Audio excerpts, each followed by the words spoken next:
Salut à tous. Aujourd'hui, nouvelle vidéo sur Scratch, c'est Underground. Alors aujourd'hui, euh, trois nouvelles astuces simples mais très puissantes sur Scratch. Alors on commence tout de suite avec la première. Alors ça c'est faut faire avec une balle. Par exemple pour vos jeux de Pong, ça prend un petit peu de temps qu'elles viennent. Voilà. Euh, alors en gros, c'est pour faire rebondir la balle. Alors quand le drapeau vert est cliqué, répétez indéfiniment. Déjà, je vais me mettre à cette position. Euh, déjà au début, s'orienter vers là, c'est bien. Et répéter indéfiniment, avancer de 10 et rebondir sur le bord et atteint. Et du coup, ça fait rebondir la balle comme une balle de ping-pong. Astuce suivante. Maintenant, c'est pour créer un peu le début d'un jeu attrape-moi si tu veux. Alors, on fait quand le drapeau vert est cliqué, répéter indéfiniment. Si alors, touche le pointeur de souris. Allez à position aléatoire. Et regardez. Hop.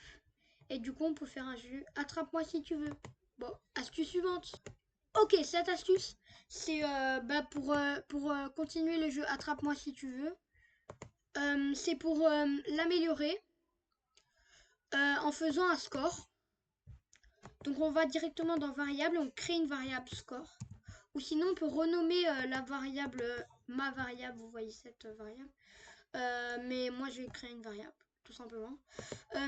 Et dès que ça touche le pointeur de souris, ajouter 1 à score. Et au tout début, mettre score à 0.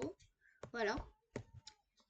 Et voilà, ça fait un petit jeu attrape-moi si tu veux. Voilà. Et bref, c'est la fin de ces trois astuces. J'espère que ça vous aura plu. Si ça vous a plu, n'hésitez pas à liker cette vidéo et à vous abonner à ma chaîne. Il y a plein d'astuces pour bien débuter sur Scratch. Et en fait, il y a de tous les niveaux sur Scratch. C'est une chaîne entièrement dédiée à Scratch, tout ça. Mais il y a de tous les niveaux, tout ça. Il y a plein de choses. Donc voilà. Si vous voulez plus de vidéos comme ça, dites-le moi en commentaire. Si vous voulez que je fasse des choses dans des vidéos, par exemple si vous avez des trucs que vous n'arrivez pas à comprendre, tout ça dans Scratch, dites-le moi aussi en commentaire et je ferai une vidéo là-dessus. Sur ce, à la prochaine.